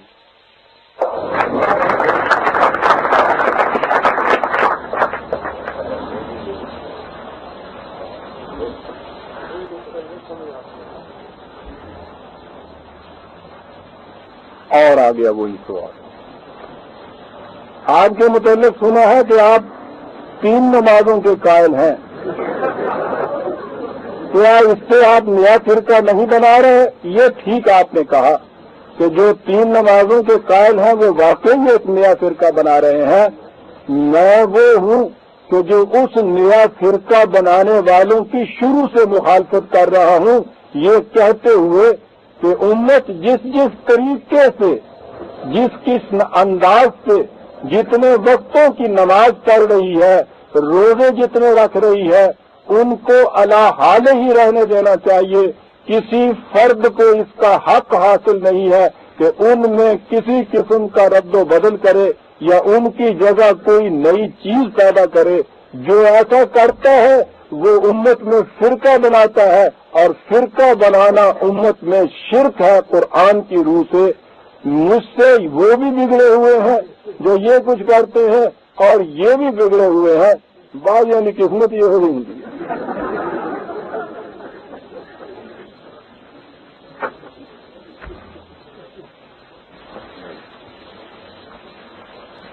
تو جس طرح جگر نے تو اپنے حسین انداز میں کہا تھا کہ مٹا کر ہمیں آپ پچھتائیے گا، کمی کوئی محسوس فرمائیے گا، اور جب سکھ یہاں سے چلے گئے ہیں تو اس وقت ایک کمی محسوس ہم نے کی تھی، اور میں یہ سوچتا ہوں کہ اگر اس قسم کے سوال کرنے والے نہ رہے تو ہم کتنی کمی محسوس کریں گے۔ اللہ انہیں خوش رکھے۔ جس طرح پوندا بھی ایک مقام ہے نا، انہوں نے بھی ایک مقام ہوں ہے۔ سوال یہ ہے کہ آج کا لوگ مرنے کے بعد اپنی آنکھ دوسرے کو دے دیتے ہیں، اور اس سے وہ آنکھ دوسرے کے چہرے پہ لگا دی جاتی ہے۔ قیامت میں ہر شخص اپنے بدن کے ساتھ اٹھے گا، تو یہ آنکھ جو دوسرے کو دی گئی ہے کس کے پاس رہے گی؟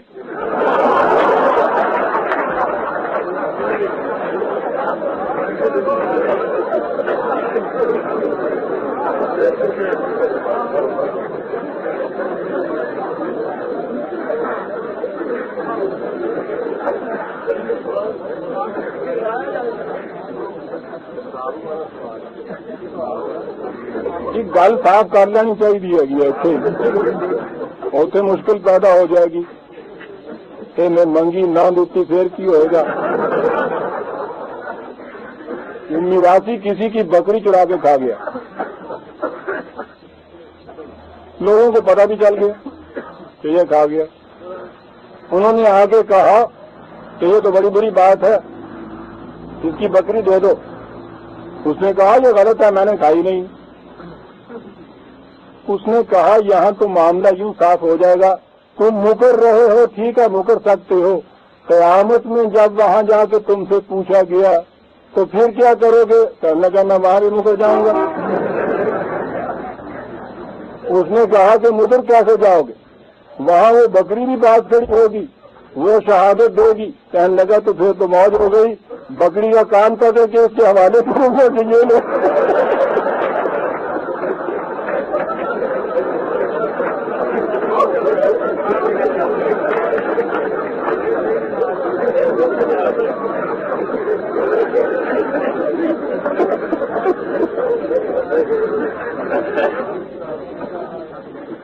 یہ اگر آنکھ والا معاملہ آ گیا نا تو آسان بات ہے، اگر یہ اتنا ہی جھگڑنے والا ہوگا تو سیدھی سی بات ہے، وہ کہے گا کہ یہ وہ اپنی آنکھ۔ میرے بھائی، مرنے کے بعد کی زندگی ہمارے ان قیاسات کے مطابق نہیں ہے۔ وہاں غالباً آپ کو ان آنکھوں کی ضرورت نہیں پڑے گی، وہاں تو ان آنکھوں کی ضرورت پڑے گی جو ماتھے کی بجائے دل سے دیکھا کرتی ہیں، اور وہ آنکھ جس کے پاس نہیں ہوگی کوئی دوسرا اسے دے نہیں سکے۔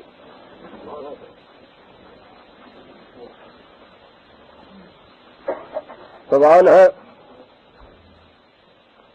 آپ نے اور چیزوں کے متعلق اتنا کچھ لکھا ہے لیکن سیرت رسول اللہ صلی اللہ علیہ وسلم کے متعلق کچھ نہیں لکھا۔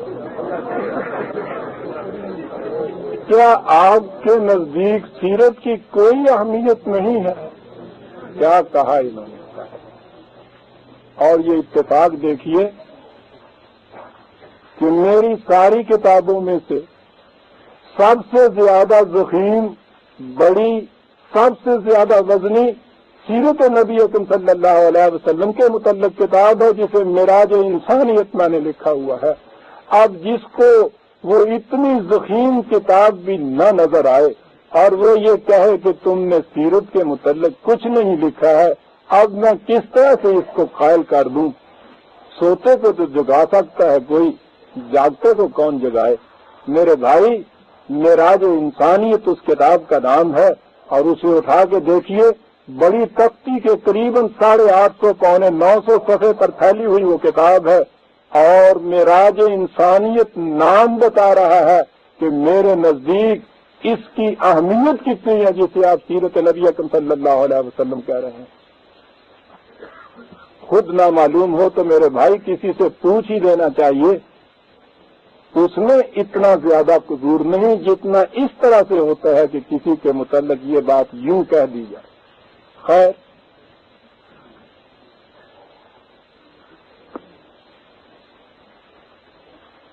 سوال یہ ہے کہ آپ کہتے ہیں کہ عورت اور مرد کا درجہ برابر ہے، حالانکہ یہ بات رسول اللہ صلی اللہ علیہ وسلم کی حدیث شریف کے خلاف ہے۔ کیا آپ توبہ نہیں کرتے؟ ضرور کرتا ہوں۔ میں اس بھائی کا شکر گزار ہوں، اس نے مجھے واقعی میری ایک غلطی کی طرف توجہ دلائی۔ میں نے یہ کہا کہ عورت اور مرد کا درجہ برابر ہے، یہ بات رسول اللہ صلی اللہ علیہ وسلم کی ایک حدیث کے واقعی خلاف ہے۔ حدیث میں یہ ہے کہ جنت ماں کے پاؤں کے نیچے ہے، مرد کے پاؤں کے نیچے نہیں، اس لیے میں کیسے کہتے کہ دونوں کا درجہ برابر۔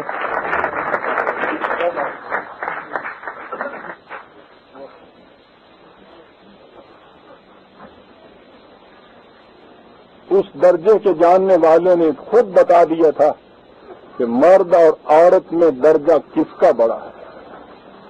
جنت ماں کے قدموں کے نیچے انہوں نے بتائی تھی۔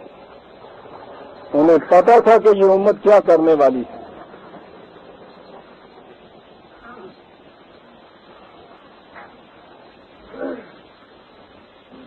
سوال ہے،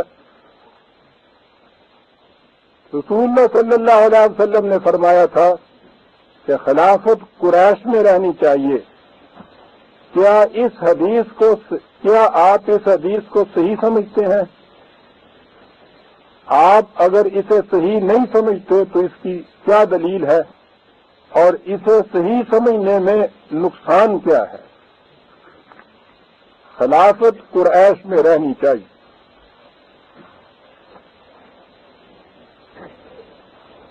میں سمجھتا ہوں کہ ذرا سے پس منظر سے اس کا جواب دے دوں تو ساری باتوں کا جواب آ جائے گا۔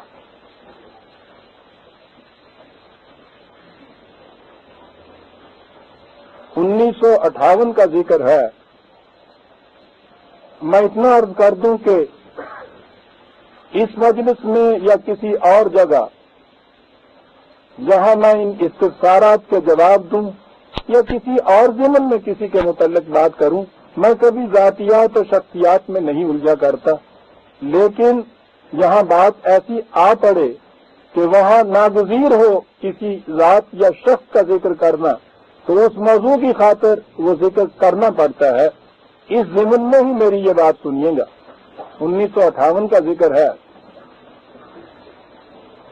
کہ جماعت اسلامی کے چند برگزیدہ ارکان اس جماعت سے الگ ہوئے اور انہوں نے اس کے ایک بیان دیا جس میں کہا، یہ امیر جماعت کے خلاف یہ الزام لگایا کہ ان کی کیفیت یہ ہے کہ جب تک یہ جماعت سازی کا مرحلہ تھا یہ بڑے بڑے بلند اصول پیش کرتے تھے، لیکن جب جماعت بن گئی ہے، اب جس وقت آگے اقتدار کے لیے بڑھنے کا موقع آیا ہے تو یہ ایک ایک کر کے ان اصول کی خلاف ورزی کرتے چلے جاتے ہیں، اس لیے ہم ان کے ساتھ نہیں رہ سکتے۔ یہ انہوں نے اعتراض کیا تھا ان کے اوپر، انہوں نے جواب دیا تھا۔ اس کا جواب میں یہ کہا تھا، سنیے برادران عزیز، کلیجہ تھام کا کہا یہ تھا کہ میں نے اگر یہ کیا کہ تاریخ کے ابتدائی ایام میں ایک اصول دیا اور اس کے بعد کی زندگی میں تاریخ کے دوسرے سٹیج میں آ کر اس کی خلاف ورزی کی، اس کے خلاف کیا، تو میں نے کون سی یہ انوکھی بات کہی؟ معاذ اللہ، خود رسول اللہ صلی اللہ علیہ وسلم نے بھی یہی کیا تھا۔ دلیل عزیزان مان، میں نے جیسا عرض کیا ہے کلیجہ تھام کے سنیے گا۔ دلیل یہ تھی کہ رسول اللہ صلی اللہ علیہ وسلم اپنی ساری مکی زندگی کے اندر مساوات انسانیہ کا پرچار کرتے رہے، تبلیغ یہ کرتے رہے کہ کالے تو گورے تو گورے تو کالے تو کوئی فضیلت نہیں ہے، نسب کوئی شے نہیں ہے، یہ قبائل کی زندگی حسب و نسب کی بنا کے اوپر تفریق یہ بالکل غیر اسلامی شے ہے۔ ان اکرمکم عند اللہ اتقاکم، خدا کے نزدیک سب سے زیادہ واجب العزت وہ ہے جو سب سے زیادہ تقوی شعار ہے۔ حضور نے مسلسل اس اصول کی تبلیغ کی اور اس کے بعد کہا کہ جب مدینے میں آ کر حکومت آپ کے ہاتھ میں آئی تو آپ نے یہ خود فرما دیا کہ حکومت میرے خاندان قریش کے اندر رہے گی۔ اگر رسول اللہ یہ کر سکتے تھے تو میں کیوں نہیں اصول توڑ سکتا؟ معاذ اللہ۔ عزیزان مان، اس قسم کی حدیثوں کو صحیح ماننے سے یہ نتیجے نکلتے ہیں اور اس سے آپ سمجھ لیجئے کہ اس قسم کی حدیثیں بنائی کیوں گئی تھیں؟ اس لیے تاکہ اصول توڑنے والوں کو ایک سند مل جائے اس بات کی کہ معاذ اللہ ان کے رسول بھی یہ کیا کرتے تھے، ان کے رسول یہ کرتے ہوں گے۔ وہ رسول جسے خدا نے بھیجا تھا، جس پر ہمارا ایمان ہے، اس کی کیفیت یہ تھی کہ اس کے جسم کے ایک ٹکڑا ٹکڑا ہو جاتا تو اپنے اصول سے زبان سے بھی ایک لفظ کبھی نہ کہتا۔ کیا آپ سمجھتے ہیں کہ وہ ساری عمر قرآن کریم کی اس تعلیم کو عام کرے کہ انسان اور انسان کے اندر پیدائش کے اعتبار سے کوئی فرق نہیں، کوئی تمیز نہیں ہے، اور اس کے بعد جب حکومت بانٹنے کا وقت آئے تو معاذ اللہ وہ یہ کہہ دے کہ یہ میرے خاندان کے اندر مخصوص رہے گی؟ عزیز مان، وہ تو رسول گرامی قدر ہے۔ آج آپ کے ہاں کا کوئی ادنا سا حاکم اس قسم کی اعزہ پروری کرے، اسے آپ دیکھیے کتنی گالیاں دیتے ہیں، لیکن نہیں شرماتے کہ اپنے رسول کے متعلق آپ کیا کہتے ہیں۔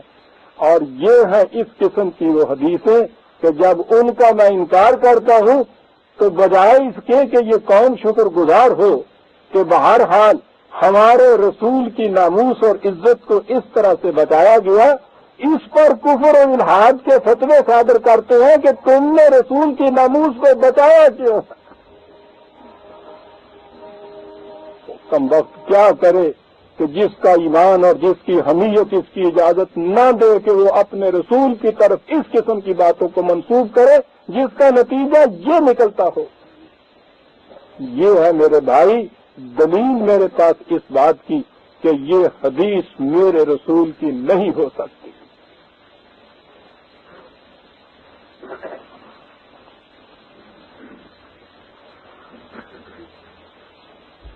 سوال یہ ہے، ہمارے ہاں 100% نہیں تو 99% قرآن شریف ناظرہ پڑھتے ہیں، یعنی وہ صرف قرآن شریف کے الفاظ پڑھتے ہیں، اس کے معنی نہیں جانتے۔ کیا اس طرح قرآن شریف پڑھنے سے کچھ فائدہ ہوتا ہے؟ سوال کرنے والے بہرحال پڑھے لکھے ہیں کیونکہ انہوں نے لکھ کے سوال پوچھا ہے۔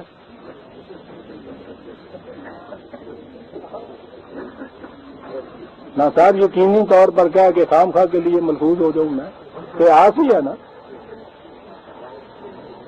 میں اس بھائی سے پوچھتا یہ ہوں کہ انہوں نے اپنی ساری عمر میں کوئی کتاب ایسی پڑھی ہے کہ جو کتاب وہ پڑھ رہے ہوں اور اس کے ایک لفظ کے بھی معنی نہ جانتے ہیں؟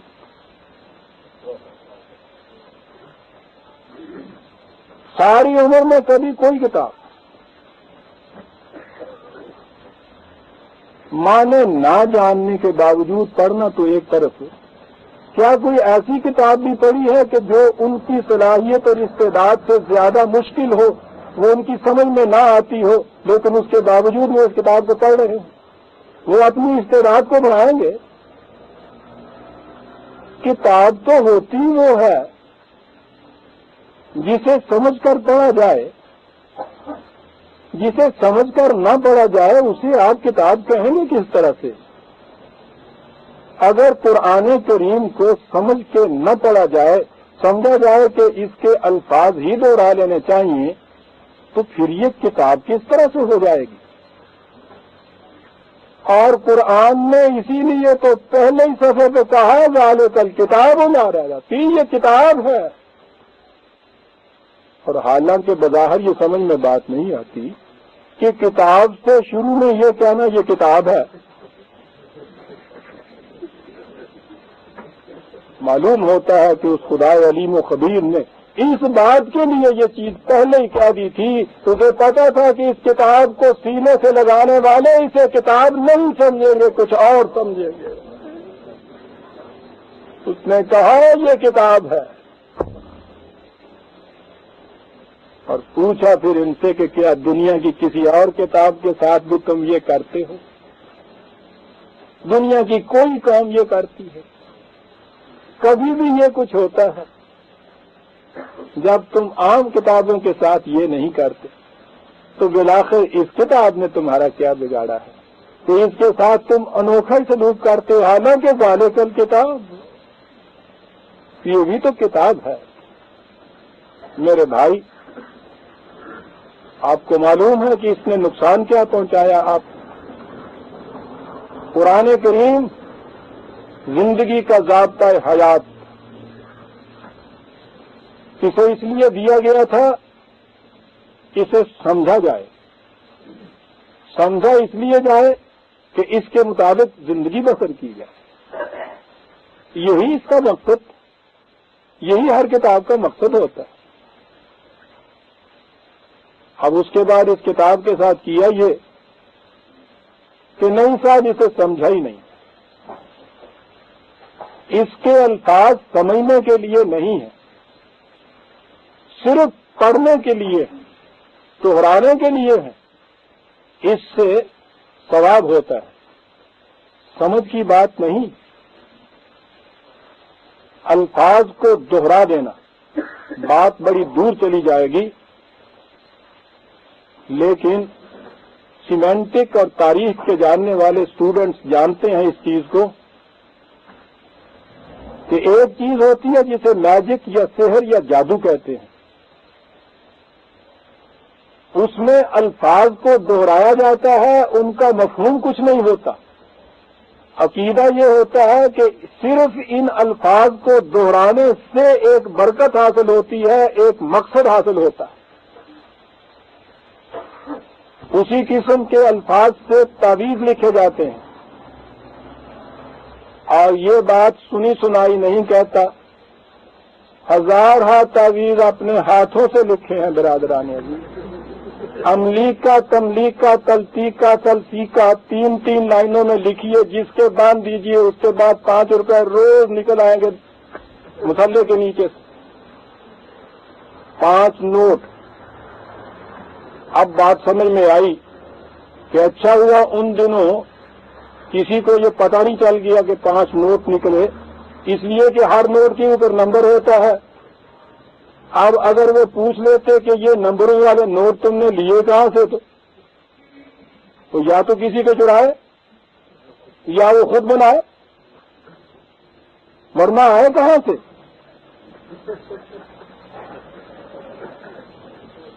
تو اس میں تو بچت ہو گئی، لیکن زندگی کا ایک حصہ یہ کچھ کرتے رہے.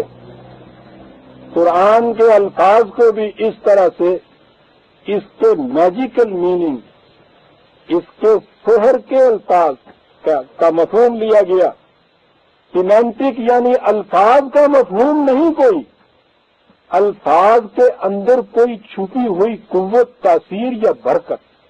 نتیجہ یہ کہ یہ زندگی بخش ضابطۂ حیات جو دیا گیا تھا اس لیے کہ تمہاری زندگی کی راہیں منور اور روشن ہوتی چلی جائیں، ان الفاظ کو جادو کی طرح دوہرا دینے سے جتنی راہیں خالی عقل کی روح سے روشن ہونی تھی ان کے بھی یہ گل ہو گئے. میرے عزیز، قرآن کریم کو اس طرح سے اس کے الفاظ دہراتے رہنے سے اس کی جو بنیادی خصوصیت ہے کتاب ہونے کی وہ گم ہو جاتی ہے. اس نے تو کہا یہ ہے کہ ہم نے اسے بڑی واضح عربی زبان میں نازل کیا ہے، اسے سمجھنے کے لیے بڑا ہی آسان بنایا ہے. یہ سمجھنے کی چیز تھی، یہ عربی زبان کی کتاب تھی. اسے کتاب سمجھیے اور اس کے بعد اس سے فائدہ اٹھائیے. اس کے الفاظ نہ دہراتے رہیے کہ یہ میجک ایج میں آپ پہنچ جائیں گے. اس فکر اور عقل اور علم کی دنیا میں آپ نہیں رہیں.